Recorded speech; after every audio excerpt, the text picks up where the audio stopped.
Sunken ships, crashed airplanes, forgotten ruins. You dive into a dark abyss, and suddenly, a wreck emerges. You see the superstructure first and more hidden below. Lake Constance is shrouded in mystery, often considered a treasure trove for adventurers. There are a lot of wrecks that are kept secret by archaeologists, which is a bit of a shame. But adventurers and explorers remain unstoppable. So we're right above it. Yeah, the wreck is below us.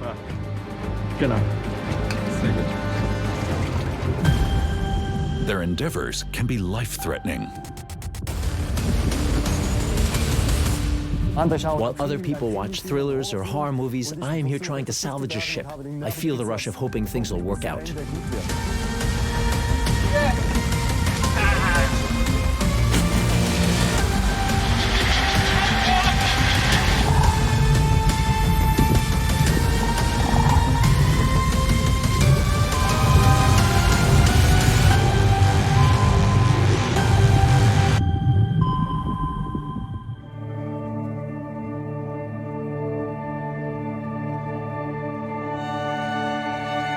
This is the story of an adventure and a great dream.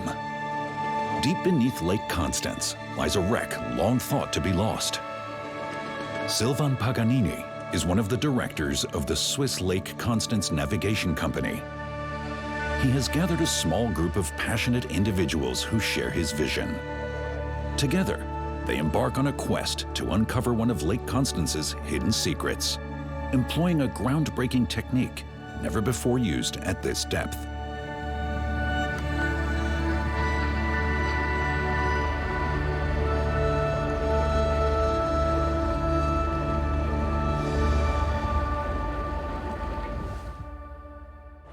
The depth reaches 220 meters, far beyond how deep a person can dive without advanced technology.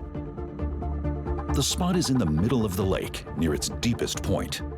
Robots capture the first images. They reveal the Säntis, a paddle steamer from the 19th century. The wreck is well preserved. Silvan Paganini lives and works in Romanshorn, on the Swiss side of Lake Constance. At this shipyard, his journey into the underwater world begins. The steamboat was forgotten for nearly a century. News of traces found at the bottom of the lake spread quickly. We have a rough idea of the wreck's location, but knowing the general area doesn't guarantee we'll find it right away.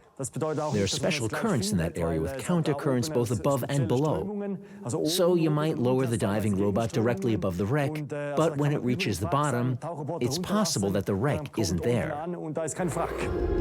Many of their attempts to track down the Säntis using a diving robot end like this, but then they succeed. It was overwhelming when we arrived on the starboard side. We had invested so much time and effort into building this diving robot. Our initial attempts had failed because we didn't meet the necessary technical standards. We needed to make improvements. Boats have been sailing across Lake Constance for thousands of years. Over time, it has become a significant ship graveyard. In 2013, the lake was resurveyed using sonar for geological research. Sunken and forgotten ships were rediscovered in the process, including the Säntis. The wreck of the paddle steamer holds a fascinating history. Launched in 1892 at the shipyard in Romanshorn, Switzerland, it marked the peak of steam navigation on Lake Constance. The Säntis quickly became one of the most important ships navigating between Germany and Switzerland. For decades, the steamer transported hundreds of passengers each day. But the story of the Säntis took a downturn when it was eventually scrapped and faded into obscurity. It wasn't until the lake was resurveyed that the ship was rediscovered. Questions arose. Where is the 50-meter-long vessel now? And can it be brought back to the surface? We announced the 90-year anniversary of the ship's sinking in local newspapers. People approached me. I was the technical operations manager at the Swiss Lake Constance Navigation Company. And these people said something needed to be done. Enthusiasm was high, but I knew that wouldn't be enough to raise the ship. When structural engineers and geologists stepped in, we began calculations and realized it was possible to salvage the ship. This is how the project started. It's the starting point of an ambitious project. Paganini translates his vision into sketches. Underwater balloons, air tanks, and robots. On paper, the concept evolves into an elaborate plan. The Säntis is located in an underwater gorge, over 200 meters below the water level. It's one of the deepest parts of Lake Constance. Navigating this area is challenging, even with modern technology. The first step to salvage the wreck involves threading lines underneath the hull, a technique developed in-house. Using water pressure, a steel lance is guided under the wreck in an arc. Next, a recovery platform is positioned over the site and carefully lowered. Then, the lines under the wreck are secured to the platform, and lifting balloons are filled with air, creating buoyant force. Finally, the wreck is slowly raised to the surface. No one has ever tried anything like this before. That's what makes it so exciting. The technical challenges are what make this so thrilling. Something could go wrong at any moment, which means the project could fail. I'll feel that excitement until the ship arrives here in the dock. The suspense is like a thriller or a horror movie. Right now, I'm focused on salvaging the ship, hoping that the outcome will be positive. From the shipyard in Romanshorn, the team embarks on an exploration of the lake. They successfully raised 200,000 euros through a fundraising campaign, enough to move the project forward. But there's still a big hurdle to overcome. They need official approval for their undertaking.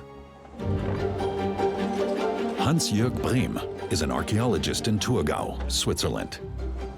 He has significant concerns regarding this project. His agency oversees the approval process. As a diver, Brehm also shares a deep connection with the mysteries of Lake Constance.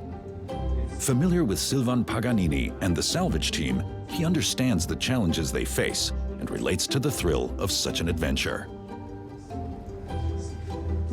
There's always a certain playfulness about these things.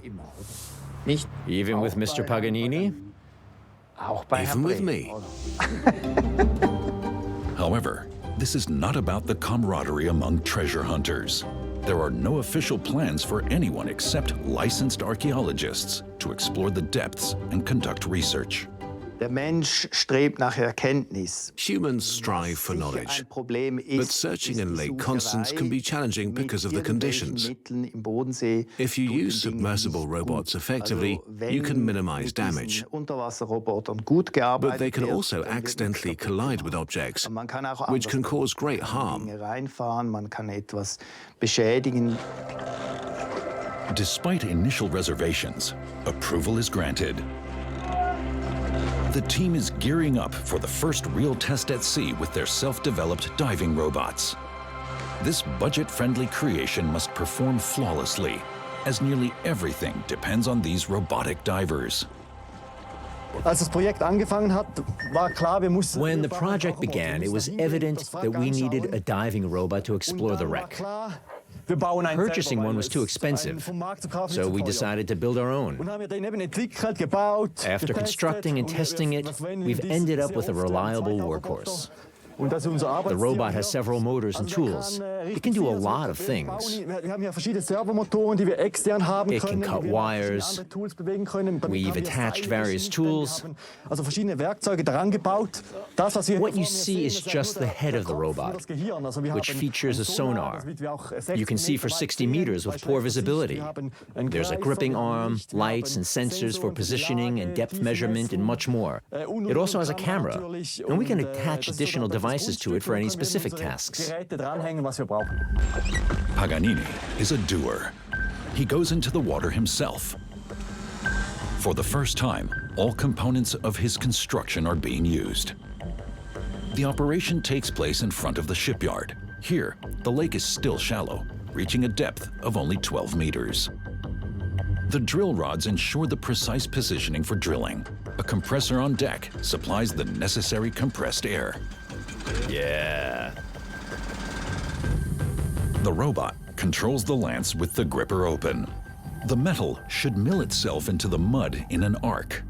Later, in the depths of the lake, the lance needs to maneuver beneath the entire wreck. It isn't working as intended. After a few meters, the pressure seems to lessen. As the steel lance continues to dig into the ground, it stirs up more and more sand. It's hard to keep track of everything. That's very exciting. The lance was drilled into the ground. It was pulling the hose along. But towards the end, it stopped pulling. Now we are uncertain whether it has come out on the other side. The view is obstructed. We have switched off the engine and are currently assessing the situation. The technology is functioning, but we probably need more pressure. We can operate at pressures of up to 200 bar. We are currently using 50 bar, so we still have the potential to generate more thrust. An instructive test. Before the major salvage operation can begin, certain aspects of the construction need to be improved. A more powerful compressor is needed. Anyone attempting to uncover a secret from the lake needs reliable, high-performance technology.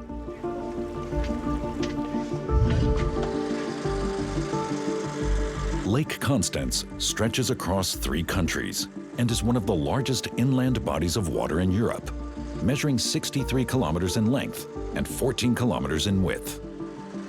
Researchers believe it to be the continent's largest ship graveyard. Increasing discoveries of these sunken ships are being made over time. What lies below is documented above, in Kreuzlingen, Switzerland.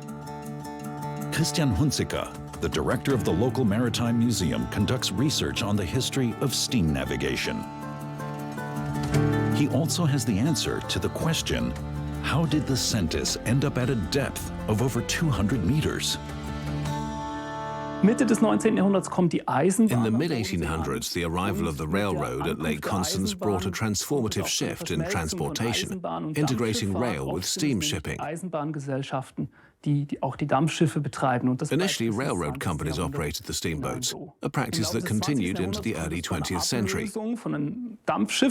Over time, steamboats were gradually replaced by motor ships, which are still in use today. The old steamboats had a low scrap value, and dismantling them proved expensive. So after salvaging all useful parts, the derelict vessels were towed to the center of the lake, where they were sunk in deep water.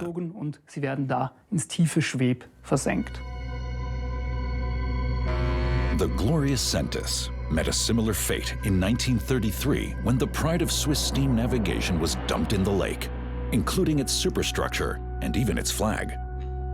A capsule in the chimney provided some smoke.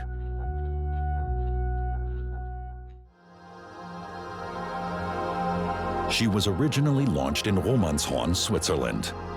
The project to salvage her is currently underway in the same location. A massive platform is being constructed.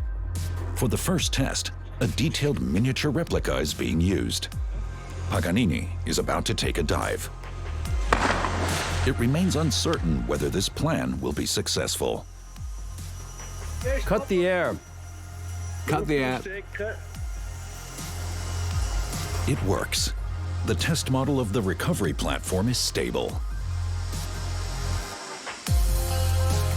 The original massive recovery platform is under construction inside the shipyard. It's designed to lift an entire ship out of the sea. Weighing several tons, it features huge pressure tanks mounted on its frame.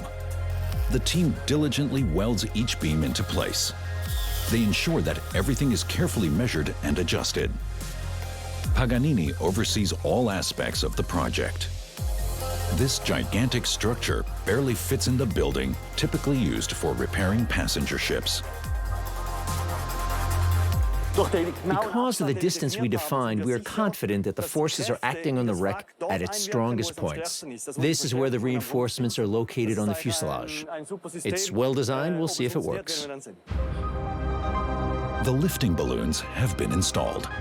Underwater, compressed air will be fed into these balloons to provide an uplift force.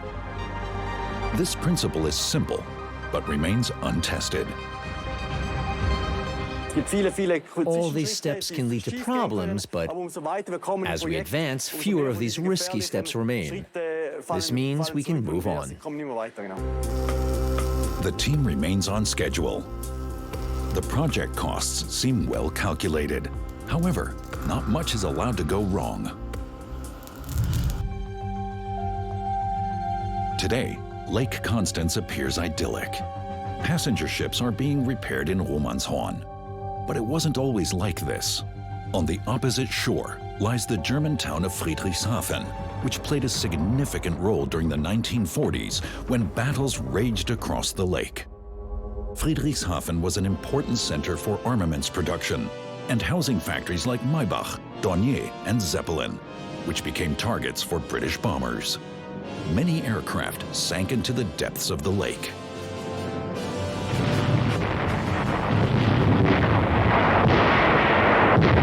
During the Second World War, Switzerland was neutral.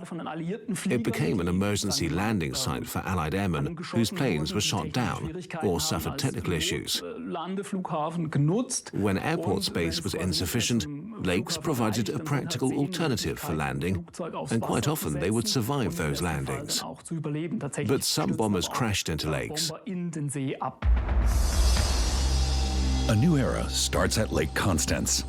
Salvage teams from Germany and Switzerland embark on a hunt. No one is busier than this man, nicknamed Bomber Schaffner. His goal is to make money. Martin Huber Schaffner was a businessman involved in operating petrol stations and trading scrap metal. At one point, he had the idea that a crash plane could attract public interest. With permission from American authorities, he began salvaging American bombers from Swiss lakes. Then he showcased the wrecked planes as exhibits, charging admission for visitors to view them. There were even rumors that he offered to clean visitors' shoes for a fee. After all, the mud around the wrecks was quite messy. During this time, scrap metal prices were significantly higher. It became profitable to dismantle the wrecked planes and sell the parts. After the war, Lake Constance became a paradise for treasure hunters. One object captured the imagination of many, a twin-engine Heinkel aircraft. In May 1944, it was allegedly en route to Hitler's Obersalzberg, carrying 2,000 bottles of cognac. It was accidentally sunk by its own anti-aircraft guns. Since then, generations of divers have searched in vain for the plane. Professional archaeologist Brehm remains critical of the large number of amateur archaeologists. I want to be very clear, we don't support a salvage boom. The search for crashed airplanes from the Second World War continues to take place on Lake Constance. In the past, when technology was less advanced, people used hooks and other tools to search the bottom of the lake. We don't approve of this approach. If there are remains of wrecks lying there, they could be damaged. We also have environmental concerns. We shouldn't pursue these searches. Today's adventurers must follow strict guidelines set by the authorities. This applies to Silvan Paganini too. He and his team enter the critical phase of the rescue operation. In the middle of the lake lies the Säntis, submerged at a depth of over 220 meters. So we're right above it now. Yeah, the wreck is below us. Today, they're working on the lake bed for the first time. They want to go beneath the surface. This hose is used to force water into the depths at high pressure. The lance is then supposed to make its way under the ship. Two robots are taking over the work on the wreck. They've been given names, Rudolf and Rupfling. Robot 1, Rudolf, is being lowered into the water. He's the more agile of the two. A data cable maintains the connection. The robot navigates the wreck using motors and captures images. In his command center, Paganini controls the robots using a game console-style controller. It requires dexterity, but the key difference is that this is real. Robot Rudolf captures footage of Robot Rupfling, seen here in yellow. The robots must endure the current and avoid moving too close to the ground. Otherwise, they will stir up mud, reducing visibility. Paganini has to wait in front of the monitors until the sand cloud settles. Open them up! Yeah? Okay. So. Then it can continue. Position is correct. On deck, the team has to let out more hose. Everyone follows the inventor's clear instructions. It's a peculiar command language, but it seems to work. Ja, mee!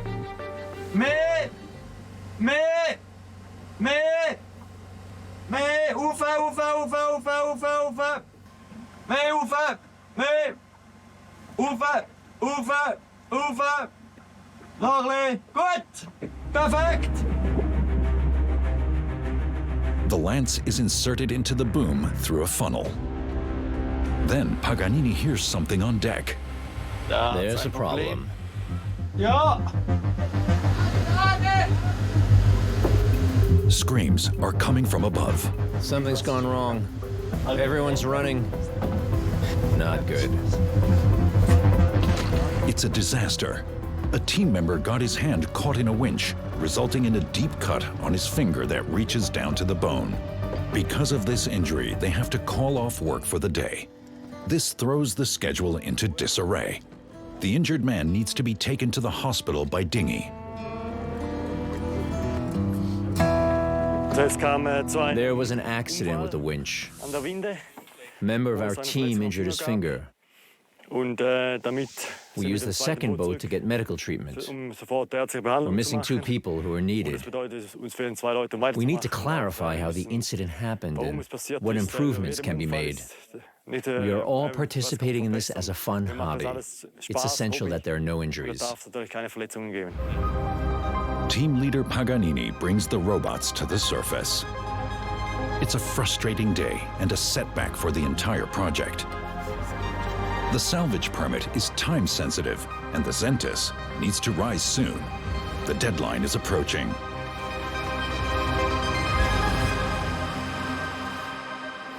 Lake Constance is home to many steamboat wrecks. Not far from where the Säntis was discovered off Romanshorn lies the wreck of the Jura in shallower waters near Kreuzlingen. The shipwreck tells a dramatic tale of a sinking. In 1864, the Jura sets sail from Romanshorn. The captain is aware that he must navigate across the path of the fast and infamous steamship Stadt Zürich. Unfortunately, the weather is poor.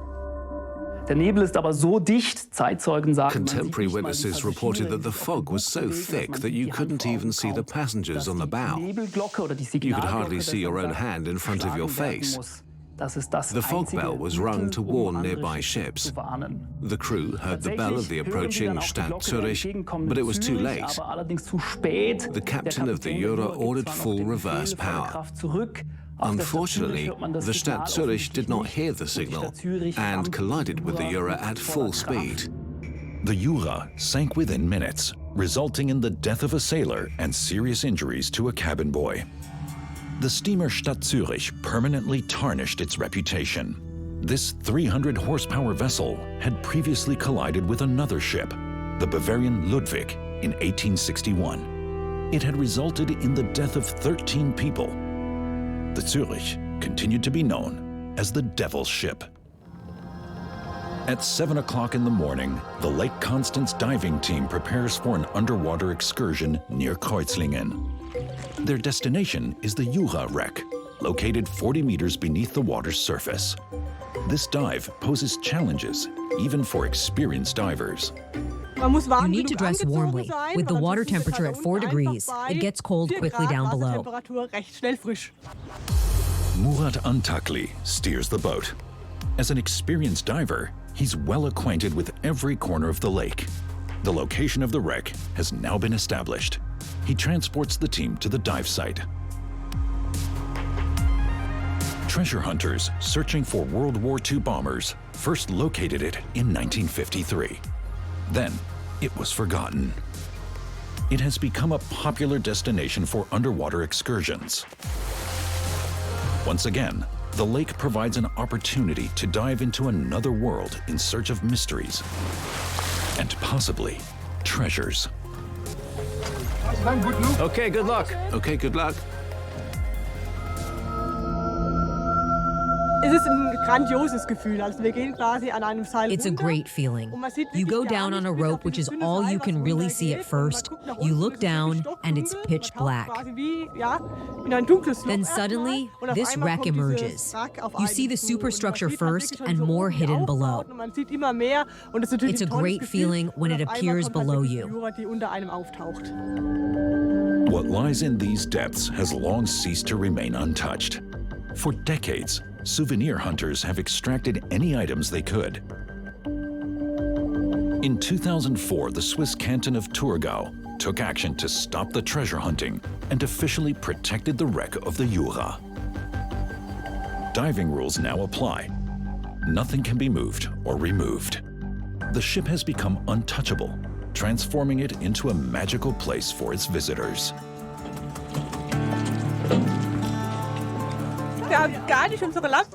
We didn't even need our lamps. It was so bright down below thanks to the sunlight. It was fantastic to see the wreck in this beautiful green glow. We looked through some holes in the bow and saw a lot.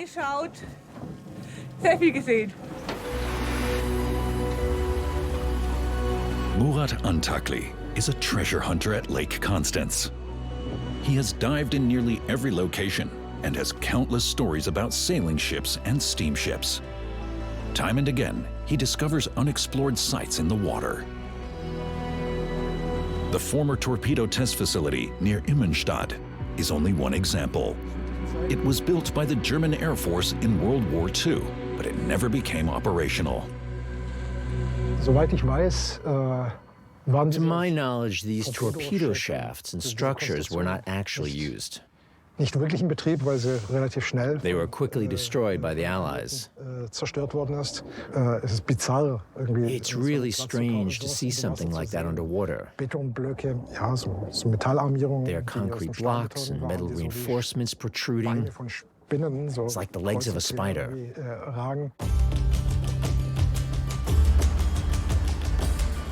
Antakli now offers organized dives.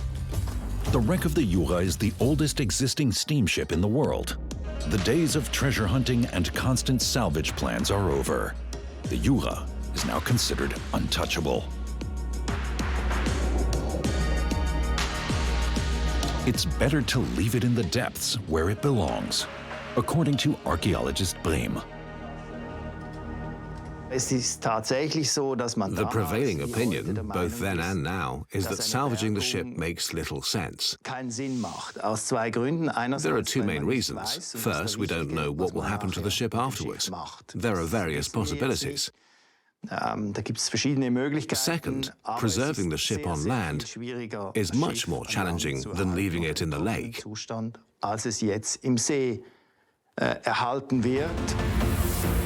But even underwater, it's facing challenges. The quagga mussel, an invasive species, is causing problems for Lake Constance and the wood of the wreck. In a few years, the Jura will be covered by a thick layer of mussels. At that point, Lake Constance will have reclaimed this hidden treasure completely. Now, the Säntis can be lifted. A permit for the salvage was granted. The team sets off once more for the middle of the lake. But time is running out. They have only a few weeks left and need calm lake conditions to proceed. Yeah, we're tired. The short nights have taken their toll. I used to think that 6 hours of sleep was enough, but now I'm satisfied with just 4. We're really running on fumes, which is why we need to make the most of the weather conditions we have right now. So far, the team have not managed to pull the lines under the wreck. They organized an additional tool. A larger, more powerful compressor should increase the pressure underwater. The good thing is, we could stop anytime we want. We tried at least. If you've never attempted anything like this, you wouldn't want to give up. We're in a privileged position. Only those who try can truly fail. Although we are still at it, we can feel the toll that time has taken on us. Everything is done by hand. Michael Müller is an entrepreneur and serves as the project's executive technician. He oversees the technical processes. After the accident, the colleague who injured his hand has also returned. He wants to be there when the project finally succeeds. An additional platform now carries the new compressor. The team is tense. Days of bad weather and unsuccessful attempts lie behind them. As usual, diving robot number 1, Rudolf, goes into the water first.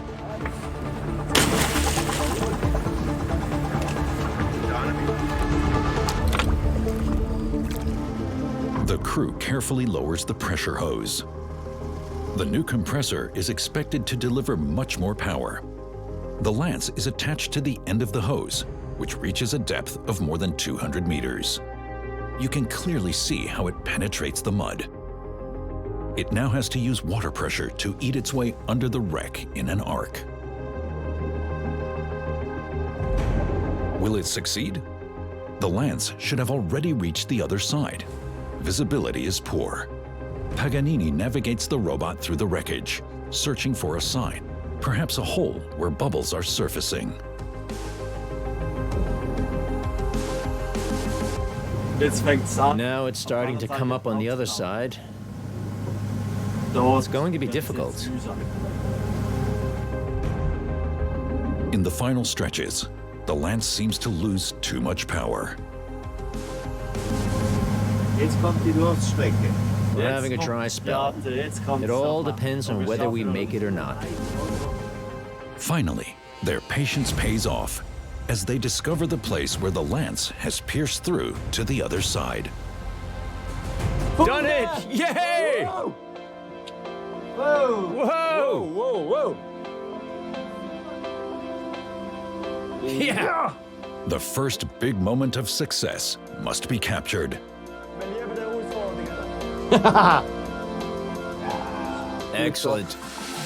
Relief. This stage was crucial. It's now clear the recovery can continue.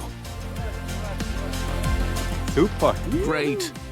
Michael Müller helped develop the technology and has good reason to be proud. Now we know it works. It's been a challenging journey, but we have persevered and we've succeeded. There were discouraging moments, but this morning, after one more fine adjustment, it was just right. Very close, but precisely what we needed. The drill tower is now calibrated to an exact precision of 10 centimeters. This level of accuracy is crucial for drilling 12 meters at a depth of 200 meters. The precision work continues. A line must now be pulled back under the wreck using the lance. In the gripper, the robot holds the loop that needs to be threaded over the tip of the lance. Everything here seems a bit improvised. There's a small loop on the front of the diving robot that attaches to the gripper. When we lower it, the loop stays open. I hold it firmly in my hand, and then I dive down and position it over the tip of the lance. After letting go, I can't pull on it. So I use the robot arm as a clamp. Then I signal to the team to pull. Once they do, the loop closes. After that, we can pull the lance through to the other side, where it will be positioned correctly. It's precision work. The loop is placed over the lance. 200 meters above, at the surface of the water, the line is pulled tight. The magic knot tightens.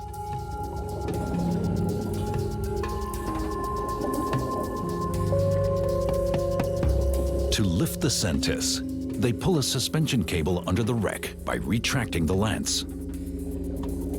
Divers mark the ends. This is where the steel cables will be attached later on for the lift. So far, everything is going well.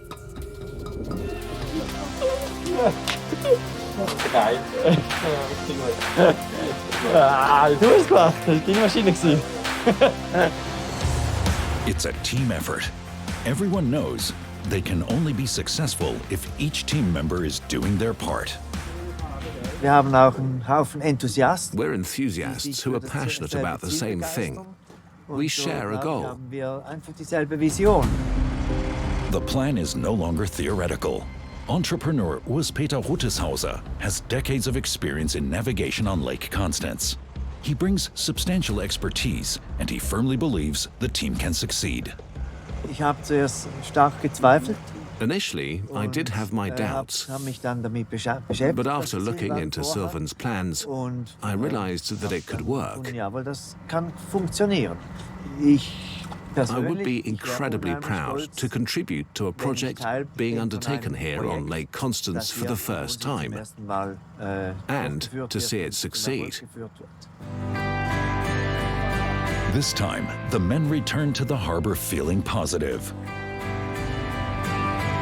Everything is prepared on the seabed. The next phase of the salvage operation can begin.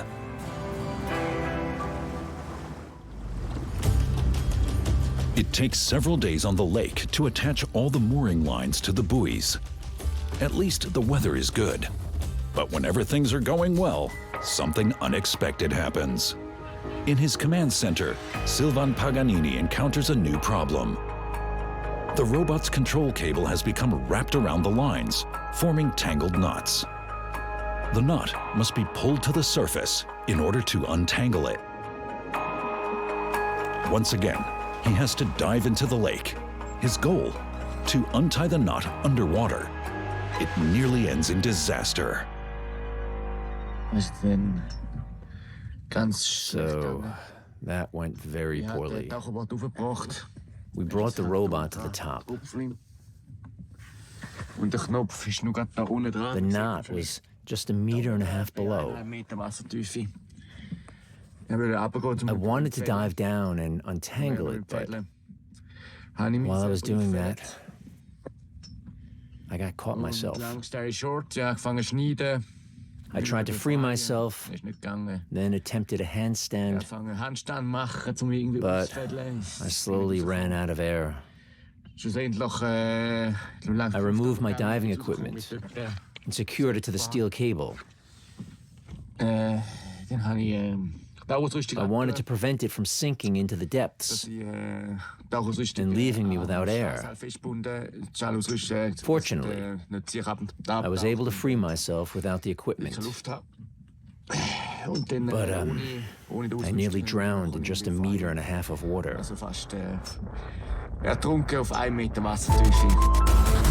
The shock is evident on his face. For a moment, directly beneath the boat, he experienced the fear of death. I think that was one of my last dives. I need to recover first.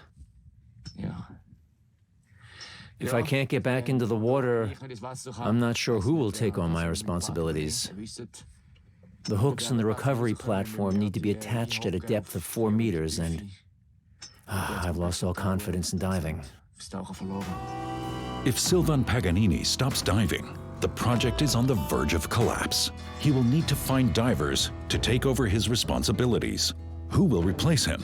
Time is running out. From here on, nothing is allowed to go wrong. The platform has already been towed over the wreck and is now being slowly lowered into the water. Pressure tanks are used to help maintain the correct position. Once the wreck is securely attached to the platform, it will gradually rise to the surface with the assistance of the balloons.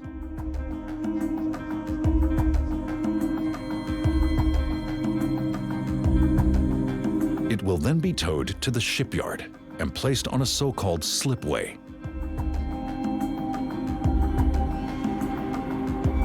Finally, the Säntis will be brought to the shipyard.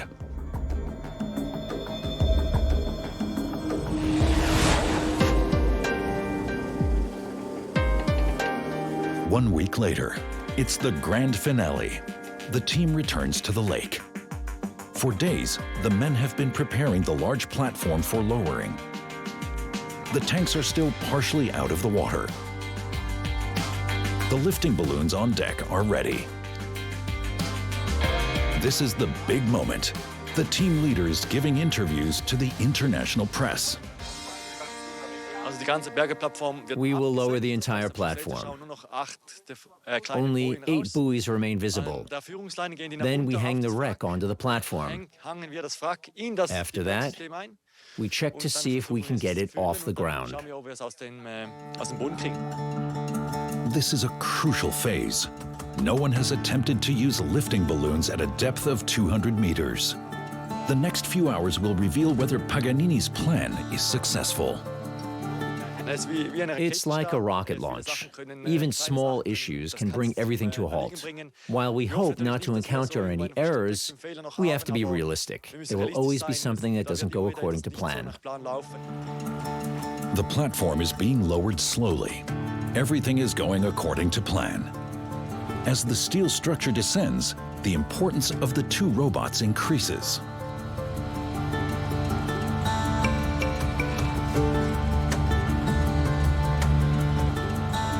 The lifting balloons are secured to the recovery platform. Later, they will be filled with air to provide buoyancy for the wreck.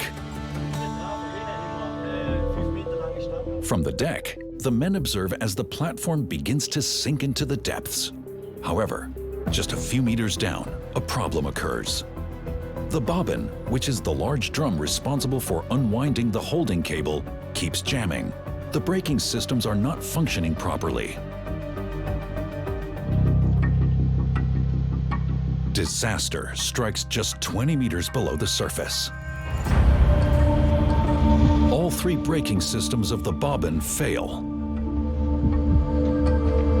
A team member runs to the cable drum. He tries to tighten the brake, but it's in vain. The platform sinks faster and faster into the abyss.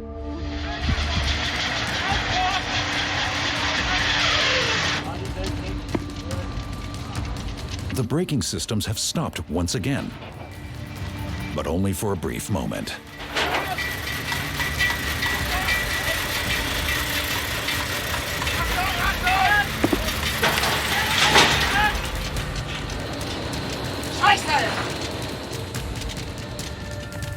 In less than a minute, the entire structure plunged to the seabed.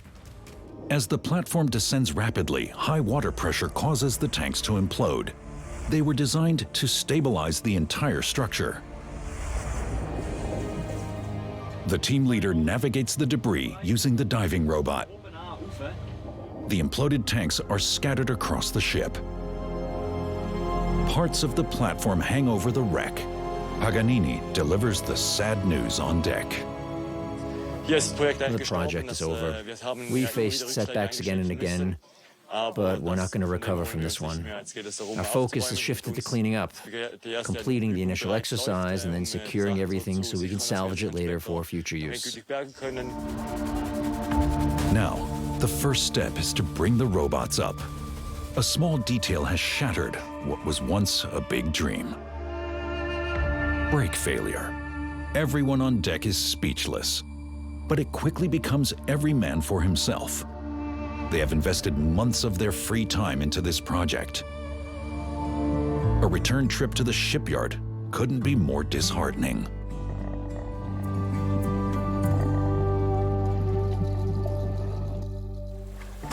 Weeks later, in the shipyard in Romanshorn, the team is still busy tidying up. Everything that has sunk must be brought up. At the shipyard, everything is sorted and stored. Silvan Paganini can't let go of his failure. It is now clear why the bobbin's brake system failed. So this is how you brake. And when you do brake, there's a slight imbalance because the wheel is somewhat oval. Every time it turns, it alternately brakes and doesn't brake. But the difference is minimal, so you might not notice it. However, if you didn't brake at one point and then tightened the brake, it would suddenly brake very hard. With each turn, there was a jolt to the brakes until the mooring broke. After that, it wouldn't brake anymore. All three brake systems experienced these impacts and broke simultaneously. Yeah, it wasn't strong enough.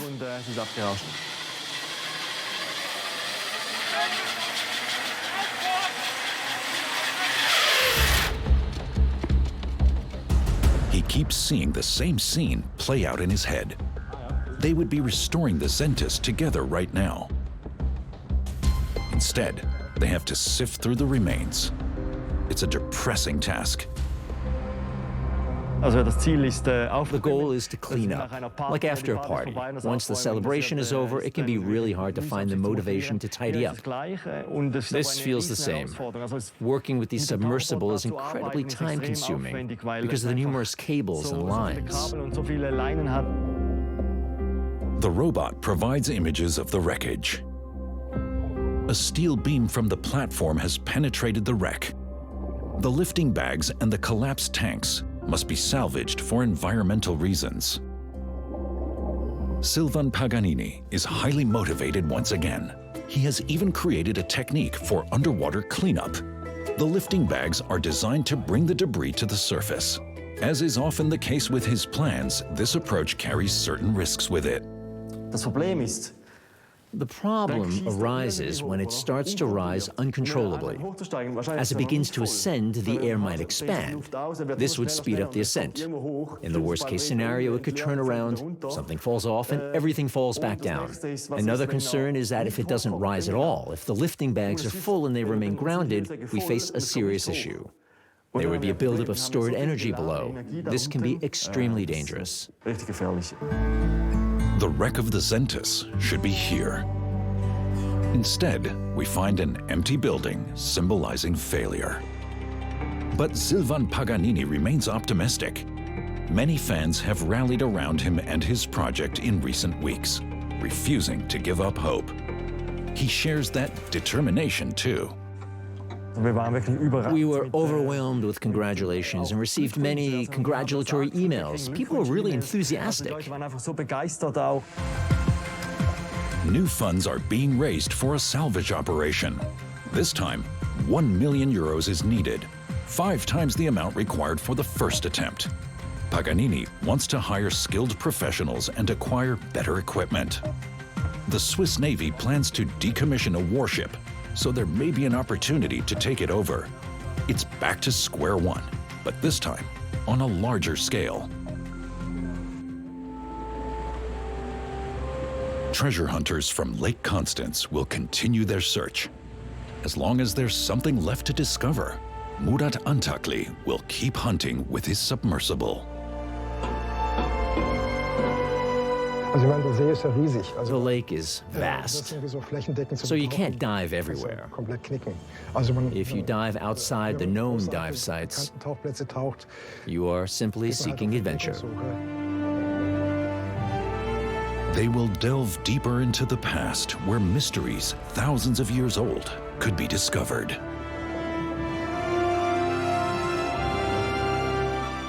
People often ask me what I'd like to discover, and I'd love to find a late Roman galley or a ship from Roman times. That idea truly fascinates me. It's a thrill that grabs hold of them and never lets go.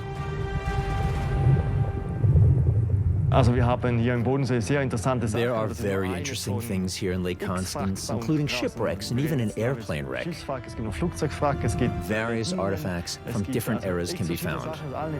That makes it quite exciting. Numerous shipwrecks lie waiting below. It's a vast playground for adventurers. Some secrets may remain buried beneath shells and mud forever, while others may yet be uncovered. The hunters of lost ships and treasures will never give up.